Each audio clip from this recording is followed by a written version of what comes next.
So this video is for example number 3 in lecture number 5. This is a pretty simple problem where we're going to use the dot product. So we are given a pole with a wire and it wants the angle theta between the y-axis of the pole and wire AB. So in order to find that, we're going to need to do the dot product of either the position vectors or the unit vectors. I'm going to show you how to do it with the unit vectors this time because it's a little shorter. So first let's find our coordinates.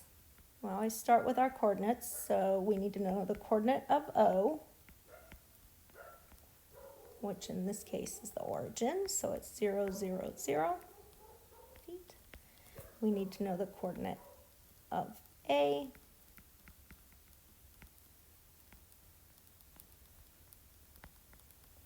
which is 0, 3, 0.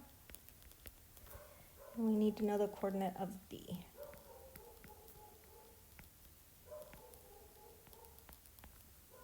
Since it wants us to find the angle between the position vector A, B. So B is 2, 2, negative 2. So we've got all our coordinates. So first let's find the position vector from A to O. So position vector from A to O is going to be O minus A. So I have 0 in the I hat, and I have negative 3 in the J hat, and I'm going to have 0 in the K hat.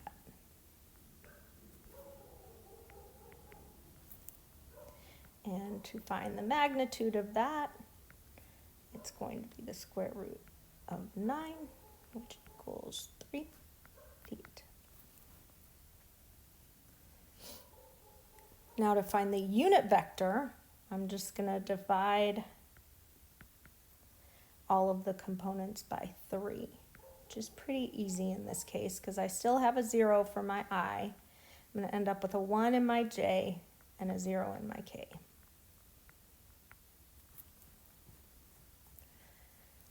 All right, now let's do the position vector from A to B.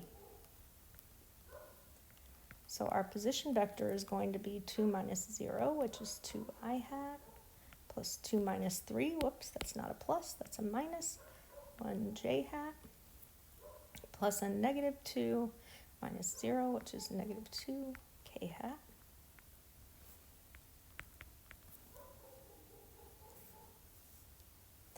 And when we find the magnitude, it's going to be, again, the square root of 9, which is 3 feet. So when I find the position vector from A to B, I'm just going to write it in fraction form just to make it easier so I don't have to write a bunch of decimals. I have 2/3 in the I hat minus 1/3 in the J hat minus 2/3 in the K hat.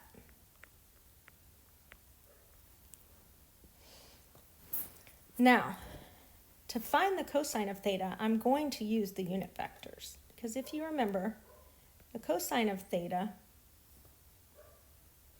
was the position vector AO, the dot product of the position vector of AB, and that would be divided by magnitude of AO times the magnitude of AB. But I can rewrite this, and it can also be, if you look at those are the unit vectors. So it can also be the unit vector AO, the dot product of the unit vector AB, which would be a little easier in this case because I already calculated the 2 unit vectors. So let's find the cosine of theta.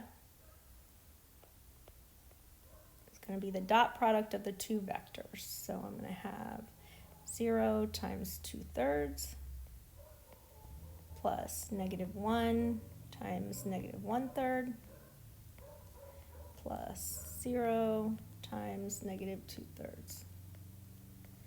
So I'm going to get out of that positive 1/3.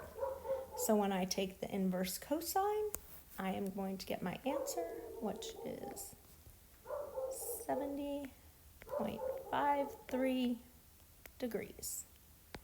Now I could have used my position vectors and their magnitudes and should get the same answer. So if you want to double check, you can.